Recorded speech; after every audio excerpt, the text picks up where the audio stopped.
This is 3B. Today we're going to do a very beautiful poem by Imtiaz Dharker, who is a very sensitive, I would say, deeply feeling about other people's pain, and she's very concerned, almost like an activist about what's happening in the world around her. When we look at Indian conditions, we see so much of evil sometimes, and even in ordinary houses, everything seems normal, but there's so much pain usually that women go through. This poem is about a woman who goes through an extreme tragedy, which we keep seeing in the newspapers. But many people see that, and but they don't feel it. So an author is different. An author tries to bring out the real feelings that we all feel, but we subdue it, we suppress it. We don't allow ourselves to feel it. But authors are more daring people.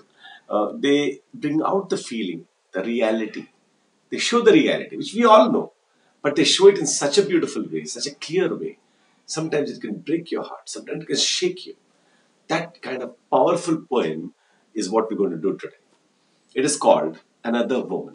Another Woman. So the meaning of another woman here is one more. It has happened to one more person. Another Woman by Imtiaz Dharker. The first sentence goes like this. This morning she bought green methi. Methi. Methi is an Indian word. We also have a dish called methi chawan. Methi. This morning she bought green methi in the market, choosing the freshest bunch. So you can feel the rhythm in the lines. This morning she bought green methi in the market, choosing the freshest bunch. Picked up a white radish. Imagined the crunch it would make between her teeth. The sweet, sharp taste.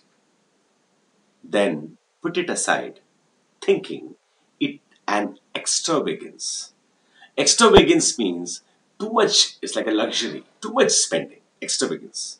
Counted her coins out carefully, tied them a small bundle into her sari at the waist.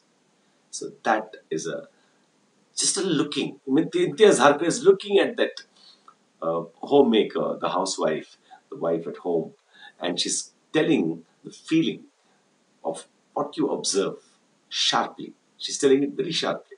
I will read it out again.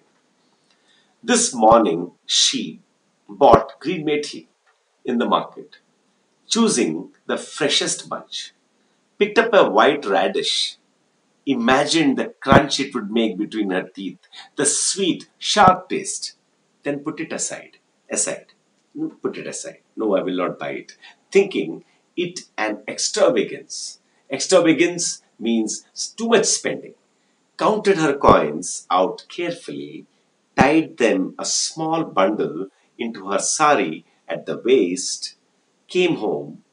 It goes on now, second paragraph. Came home, faced her mother-in-law's dark looks. Dark looks, looks like that. Mother-in-law is very angry, always angry. This mother-in-law is always angry. Came home, faced her mother-in-law's dark looks, took the leaves and chopped them. Her hands stained yellow from the juice. Cut an onion fine and cooked the whole thing in the pot over the stove, shielding her face from the heat. Shielding, that is covering. Shielding her face from the heat.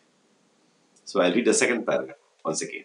Came home, faced her mother-in-law's dark looks, took the leaves and chopped them. Her hands stained yellow from the juice. Cut an onion fine and cooked the whole thing in the pot over the stove, shielding her face from the heat.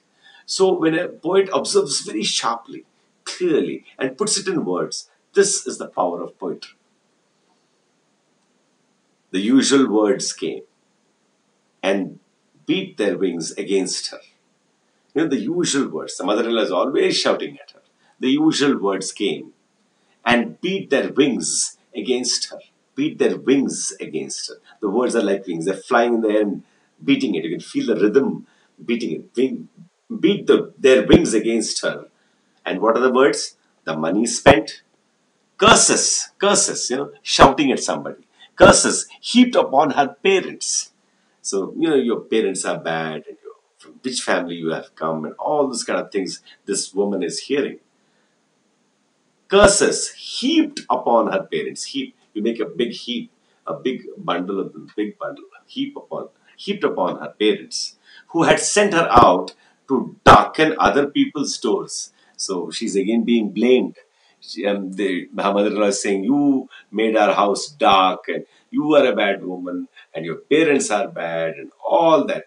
The usual words came, which comes every day. The usual words came and beat their wings against her.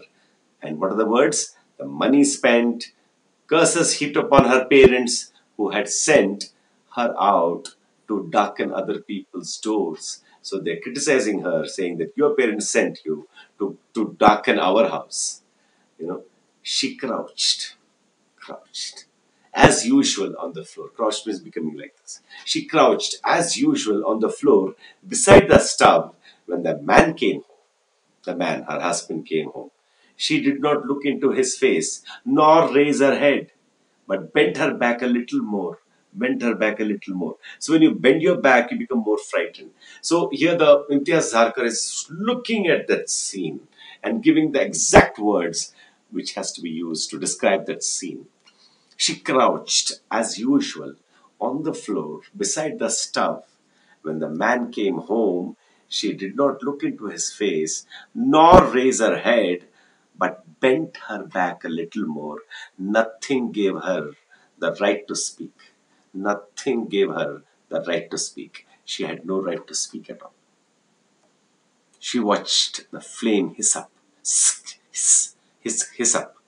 She watched the flame hiss up and beat against the cheap old pot, and beat against the cheap old pot, a wing of brightness against its blackened cheek, against its blackened cheek. She watched the flame hiss up. She watched the flame hiss up and beat against the cheap old pot.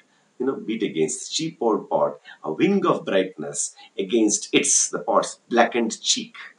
So she's used such beautiful words here. You can see that.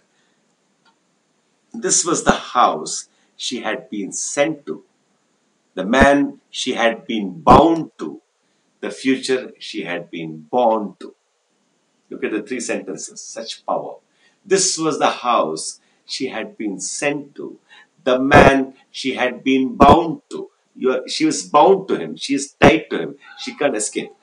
The future she had been born into. So to be born as a girl in India is this.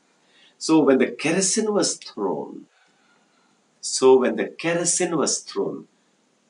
just a moment of surprise, a brilliant spark. It was the only choice that she had ever known. So the kerosene was thrown on her face, which means she was burnt alive. That is a very, very sad and violent thing that people do. They do. Normal households, it happens like that. So when the kerosene was thrown, just a moment of surprise, a brilliant spark. It was the only choice that she had ever known. So she had no choice. See, it was the only choice she had ever known. There was no other choice but to die.